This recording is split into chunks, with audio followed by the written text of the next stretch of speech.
വിശ്വാസികൾ കൈവിട്ടു നല്ല കിടിലം പള്ളികൾ വിൽപ്പനയ്ക്ക്.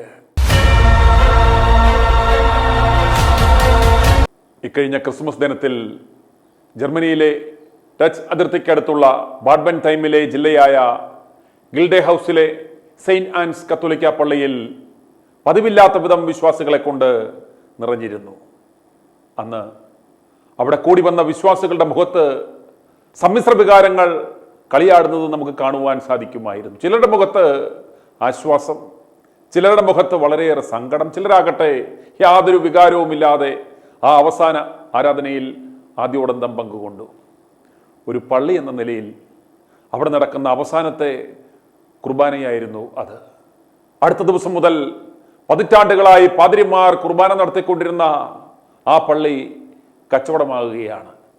ഏതോ വലിയ റിയൽ എസ്റ്റേറ്റ് ബ്രോക്കർ ഈ പള്ളിക്ക് നല്ല വില പറഞ്ഞു കച്ചവടം ഉറപ്പിച്ചു. ഈ പള്ളി കൈമാറുന്നതിന് തൊട്ടു മുൻപായുള്ള അവസാന കുർബാനയായതിനാലാണ് ആ പഴയ വിശ്വാസികളെല്ലാം ആ പള്ളിയിൽ അന്ന് ഒത്തുകൂടിയത്. നാളെ മുതൽ ഈ പള്ളി ഒരു പബ്ബോ ഡാൻസ് ബാറോ മറ്റെന്തെങ്കിലും കച്ചവട കേന്ദ്രമോ ആയി മാറും. സെയിന്റ് ആൻസ് ചർച്ചിലെ പാതിരിയായ ഹോബർട്സ് ഹോൾബർക്കിന് മാത്രമാണ് അല്പമെങ്കിലും മുഖത്ത് സങ്കടമുണ്ടായിരുന്നത്. കാരണം അദ്ദേഹത്തിൻ്റെ തൊഴിലുറപ്പാണ് ഇല്ലാതെയാകുന്നത്.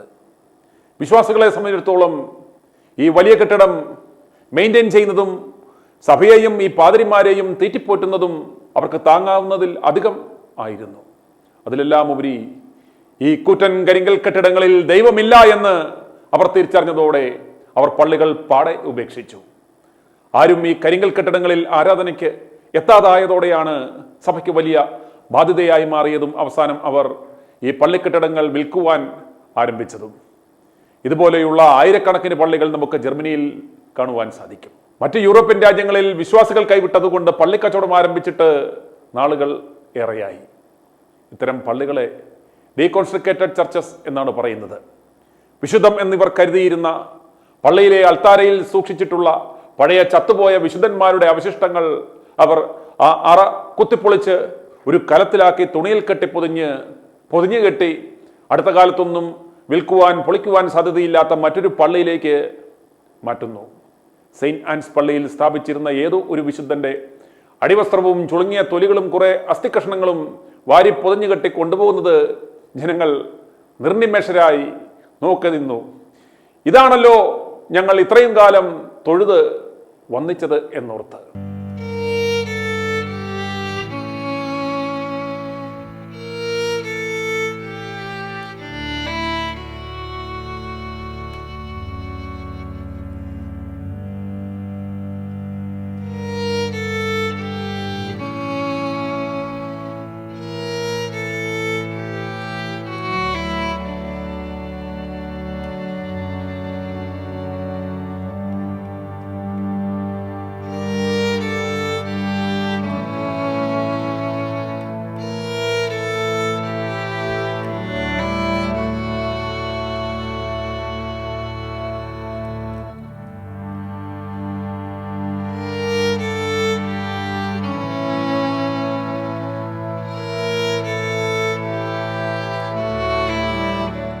കേരളത്തിലെ ചരിത്രപ്രസിദ്ധമായ ഒരു തീർത്ഥാടന കേന്ദ്രത്തിൽ വിശുദ്ധന്റെ തിരുശേഷിപ്പ് എന്നും പറഞ്ഞ് പട്ടിയുടെ എല്ലാണ് സൂക്ഷിച്ചിരിക്കുന്നത് എന്ന് പ്രായമായ ഇതിന് സാക്ഷിയായ ഒരു വൈദികൻ ഞങ്ങളോട് വെളിപ്പെടുത്തിയിട്ടുണ്ട്. അതിനെക്കുറിച്ച് തൊട്ടു പിന്നാലെ ജർമ്മനിയിൽ ഇതുപോലെ ആയിരക്കണക്കിന് കിടിലം പള്ളികളാണ് ഡീകോൺസ്ട്രക്കേറ്റ് ചെയ്ത് വിൽക്കുവാൻ ഇട്ടിരിക്കുന്നത്.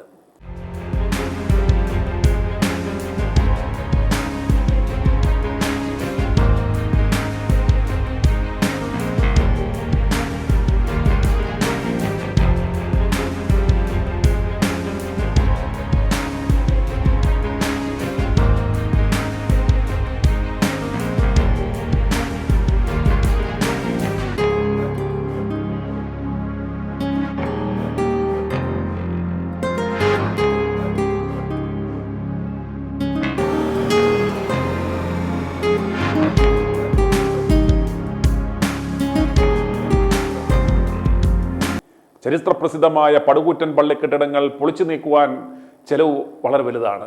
അതുകൊണ്ട് തന്നെ ഇത്തരം കെട്ടിടങ്ങൾ പൊളിച്ചു കളയുന്നതിന് പകരം കാലത്തിന് അനുയോജ്യമായ വിധത്തിൽ ജനങ്ങൾക്ക് ഉപകാരപ്രദമായ വിധത്തിൽ പുനരുപയോഗിക്കാനാണ് വിശ്വാസികളും സർക്കാരും ഇപ്പോൾ തീരുമാനിച്ചിരിക്കുന്നത്. പല പള്ളികളും ഇതിനോടകം പബ്ബുകളും ആർട്ട് ഗാലറികളും കമ്മ്യൂണിറ്റി സെൻ്ററുകളായും ഒക്കെ മാറിക്കഴിഞ്ഞു. ചില നഗരങ്ങളിൽ പള്ളികൾ വലിയ ഇൻഡോർ ജിമ്മുകളും കഫേകളും ആഡംബര അപ്പാർട്ട്മെൻറ്റുകളും ഫിസിയോതെറാപ്പി സെൻ്ററുകളും ന്യൂറോ തെറാപ്പി സെൻ്ററുകളും ഒക്കെ ആയി മാറിക്കഴിഞ്ഞു. എന്തിന്? സൈക്കിൾ ഷോപ്പ് വരെയായി മാറിക്കഴിഞ്ഞു. കൊളോണിനും ആക്കനും ഇടയിലുള്ള പട്ടണമായ യുലിക്കിൽ പഴയ കത്തോലിക്ക പള്ളിയായ സെയിൻറ്റ് റോക്സ് ഇപ്പോൾ വലിയൊരു സൈക്കിൾ ഷോപ്പാണ്. ബിഷപ്പ് കിടന്നിരുന്ന മുറിയിൽ സൈക്കിൾ ചവിട്ടിപ്പടിക്കുവാൻ ഇപ്പോൾ ധാരാളം ആളുകൾ എത്താറുണ്ടെന്ന് ഈ പള്ളി മേടിച്ച് അടിപൊളി സൈക്കിൾ കട ആരംഭിച്ച റോബർട്ട് വില്യം പറഞ്ഞു. അതുപോലെ അൾത്താരയിൽ പാതിരിമാർ വീഞ്ഞെടുത്ത് വാഴ്ത്തിക്കൊണ്ടു നിന്നിടത്ത് ഇരുന്ന് 2 ചെറുത് കഴിച്ചാൽ എന്തോ നല്ല വീര്യമാണെന്ന് പള്ളി മേടിച്ച് ബാറാക്കിയ അന്റോണിയോ പറഞ്ഞു. ചിലർക്കെങ്കിലും താൻ മാമോദിസ മുങ്ങിയ ആദ്യ കുർബാന സ്വീകരിച്ച പള്ളി പബ്ബും സൈക്കിൾ കടയും ഒക്കെ ആയി മാറുന്നത് കണ്ട് ചെറിയ സങ്കടവും ഉണ്ടായിട്ടുണ്ട്. എന്നാൽ ഇവിടെയൊന്നും ദൈവമില്ല എന്ന് ഇപ്പോഴെങ്കിലും തിരിച്ചറിഞ്ഞ ആശ്വാസത്തിലാണ് നല്ല ശതമാനം വിശ്വാസികളും. മുൻസ്റ്ററിന് വടക്കുള്ള വെഡ്രിംഗ്ടണിൽ പഴയ പള്ളി ഇപ്പോൾ ഫുട്ബോൾ കളിക്കാർക്കായുള്ള സോക്കർ പള്ളിയായി മാറിക്കഴിഞ്ഞു. ക്ലീവിൽ പഴയ Protestant church of the resurrection boxing അരീനയായി മാറി. മറ്റ് പല പള്ളികളും പബ്ബുകളായും ലൈബ്രറികളായും രൂപം മാറി. ചില സന്യാസി മഠങ്ങൾ ഹോട്ടൽ സമുച്ചയങ്ങളായി.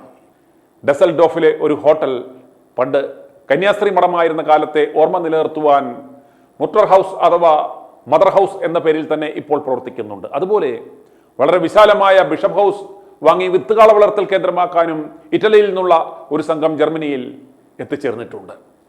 വിശ്വാസികൾ ഏതാണ്ട് പള്ളികൾ പൂർണ്ണമായി ഉപേക്ഷിച്ചതുകൊണ്ടാണ് പള്ളികൾ അടച്ചുപൂട്ടുകയോ വിൽക്കുകയോ ചെയ്യേണ്ടുന്ന ഗതികേട് വന്നത്. കുർബാന കാണുവാൻ വിശ്വാസികളുടെ എണ്ണത്തിൽ ഉണ്ടാകുന്ന ആ വൻ കുറവ് കാരണം രാജ്യത്തെ ആയിരക്കണക്കിന് പള്ളികൾ അടച്ചുപൂട്ടപ്പെടുകയോ മറ്റ് പല ആവശ്യങ്ങൾക്കായി പരിവർത്തനം ചെയ്യുകയോ ചെയ്തു കഴിഞ്ഞു. കത്തോലിക്ക പ്രൊട്ടസ്റ്റന്റ് സഭാഭാഗങ്ങളിൽ നിന്ന് ഓരോ വർഷവും ലക്ഷക്കണക്കിന് ആളുകളാണ് രക്ഷപ്പെട്ട് സ്വന്തം ഭവനങ്ങളിൽ ഇരുന്നവർ ദൈവത്തെ മഹത്വപ്പെടുത്തുന്നത്. ഇതോടെ പള്ളികളുടെ ദൈനംദിന പരിപാലനം ഈ സഭകൾക്കെല്ലാം വലിയ സാമ്പത്തിക ബാധ്യതയായി മാറിയിരിക്കുകയാണ്. പള്ളികൾ ഡീകോൺസ്ട്രക്കേറ്റ് ചെയ്ത് വിൽപ്പനയ്ക്ക് എന്ന് കണ്ട ഒരു ജർമ്മൻ മാധ്യമം കൊടുത്ത ടൈറ്റിൽ ഇപ്രകാരമായിരുന്നു: God has left the building. പക്ഷേ അതിന് അവിടെ ദൈവം ഉണ്ടായിരുന്നിട്ട് വേണ്ടേ? കല്ലിന്മേൽ കല്ല് ശിക്ഷിക്കാതെ തകർക്കപ്പെടുമെന്ന ആ വചനത്തിൻ്റെ നിവൃത്തീകരണമാണിത്. പള്ളികൾ ലാഭത്തിന് കൊടുക്കുവാനുണ്ടെന്നറിഞ്ഞ് നിരവധി വിദേശ രാജ്യങ്ങളിൽ നിന്നുള്ളവർ പോലും ജർമ്മനിയിലേക്ക് എത്തിക്കൊണ്ടിരിക്കുകയാണ്. ആയിരക്കണക്കിന് പള്ളികളാണ് ഇപ്രകാരം വിൽപ്പനയ്ക്ക് ഉള്ളത്. അതിൽ പലതും പ്രൈം ലൊക്കേഷനിൽ ഉള്ളതും വളരെ പ്രകൃതി രമണീയമായ മേഖലയിൽ ഉള്ളതുമാണ്. കേരളത്തിൽ നിന്നുള്ള ചില സഭക്കാർ പോയി ജർമ്മനിയിലും UK ഒക്കെ പോയി ഇത്തരം കണ്ടം ചെയ്ത പള്ളികൾക്ക് അഡ്വാൻസ് കൊടുത്തു കഴിഞ്ഞു. നമ്മുടെ മുണ്ണക്കുഞ്ഞുങ്ങൾക്ക് മാത്രം ഇപ്പോഴും തലയിൽ വെളിച്ചം കയറിയിട്ടില്ല എന്ന് സാരം. കുറഞ്ഞത് ഒരു 10 കൊല്ലത്തിനുള്ളിൽ നമ്മുടെ മുണ്ണക്കുഞ്ഞുങ്ങളുടെ തലയിലും വെളിച്ചം കയറുമ്പോൾ, അവർ പള്ളികൾ പാടെ ഉപേക്ഷിക്കുമ്പോൾ ഇവിടെയുള്ള ഈ കൂറ്റൻ പള്ളികളും സഭകൾക്ക് ബാധ്യതകളായി മാറും. ഇവിടെയും പള്ളികൾ പബ്ബുകളും ബാറുകളും ഡാൻസ് ബാറുകളും കല്യാണ മണ്ഡപങ്ങളും ഒക്കെയായി മാറും എന്ന കാര്യത്തിൽ യാതൊരു സംശയവും വേണ്ട. കോഴിക്കോടുള്ള കത്തോലിക്ക സഭയിലെ ചില ബിഷപ്പന്മാർ ഇപ്പോഴേ അവിടെയുള്ള റിയൽ എസ്റ്റേറ്റ് കാക്കന്മാരോട് വളരെ അടുപ്പം സൂക്ഷിക്കുന്നത് ഇതിനായാണ് എന്നാണ് വിശ്വാസികളുടെ ഭാഷ്യം. അവരാകുമ്പോൾ ഇതിനെയൊക്കെ നല്ല മാളുകളാക്കി മാറ്റിക്കൊള്ളും. പ്രിയമുള്ളവരെ, ദൈവം വസിക്കുന്നത് അമ്പരചുംബികളായ ഈ കോൺക്രീറ്റ് കെട്ടിടങ്ങളിൽ അല്ല എന്ന ആ തിരിച്ചറിവ് എന്ന് നമുക്കുണ്ടാവും. ഈ പള്ളികളെല്ലാം എന്നെയും നിങ്ങളെയും പറ്റിച്ച് പുരോഹിത വർഗമുണ്ടാക്കിയ അവരുടെ അസറ്റുകളാണെന്ന് എന്ന് നമ്മൾ തിരിച്ചറിയും.